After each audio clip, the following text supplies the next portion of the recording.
Hello යාළුවනේ කොහොමද ඉතින් ඔයාලට? ඔන්න ඉතින් පුරුදු විදිහටම මම ඔයාලට ව්ලොග් එකක් අරන් ආවා. ඉතින් සතියක් විතර ගෙදර ඉඳලා හම්බුණ නිවාඩුව ඉවර වුණාට පස්සේ මම මේ දැන් ලෑස්ති වෙන්නේ කැම්පස් එකට යන්න. ඉතින් මට ගෙනියන්න අවශ්‍ය කරන බඩු ටික තමයි මම මේ ලෑස්ති කරගන්නේ. ලොකුවට නම් බඩු ගොඩක් ගෙනියන්න නැහැ. නමුත් මම ඉන්න හොස්ටල් එකේ අපි උයාගෙන තමයි කන්න ඕනි. ඉතින් ඒ ගෙනියන්නත් අවශ්‍ය කරන බඩු ටික මම ලෑස්ති කරගත්තා. ඉතින් බෝඩිමක හරි හොස්ටල් එක හරි ඉන්න කෙනෙක්ට මේ වීඩියෝ එක වැදගත් වෙයි කියලා මම හිතනවා.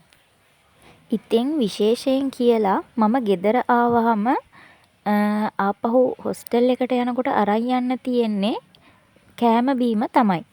ඉතින් ගෙදරින් පොඩි පොඩි දේවල් අරන් ගියාට හොස්ටල් එකට ගියපුවාම ඒ ළඟ කඩේකින් හරි ඉතුරු බඩු ටික ගන්නවා.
මේ තියෙන්නේ මම ගෙදරින් ගෙනියන්න ගත්ත බඩු ටික.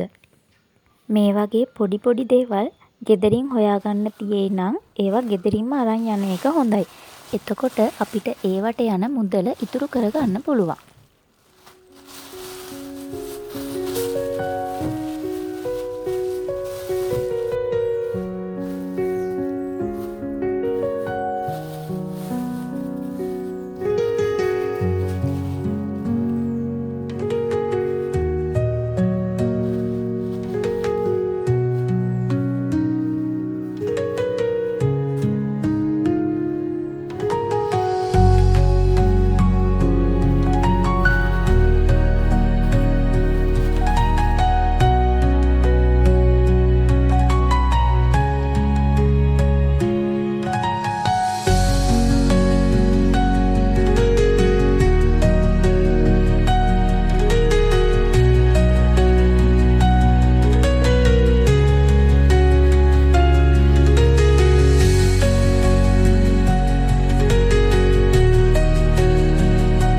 ඔන්න ඉතින් හොස්ටල් එකට අරන් යන්න තියෙන බඩු ටික ලෑස්ති කරලා මමත් ලෑස්ති වුණා. ඉතින් අද මේ වීඩියෝ එක ඔයාලට ගොඩක් ප්‍රයෝජනවත් වෙන්න ඇති කියලා මම හිතනවා. ඔයාලා මගේ වීඩියෝස් බලන්න කැමති නම් මගේ channel එකත් එක්ක එකතු වෙන්න කියලා මම මතක් කරනවා. එහෙනම් ළමයි අදට මම මෙතනින් නවතිනවා. තවත් දවසක මේ වගේ ලස්සන වීඩියෝ එකක් අරන් එනකන් ඔයාලා පරිස්සමෙන් ඉන්න.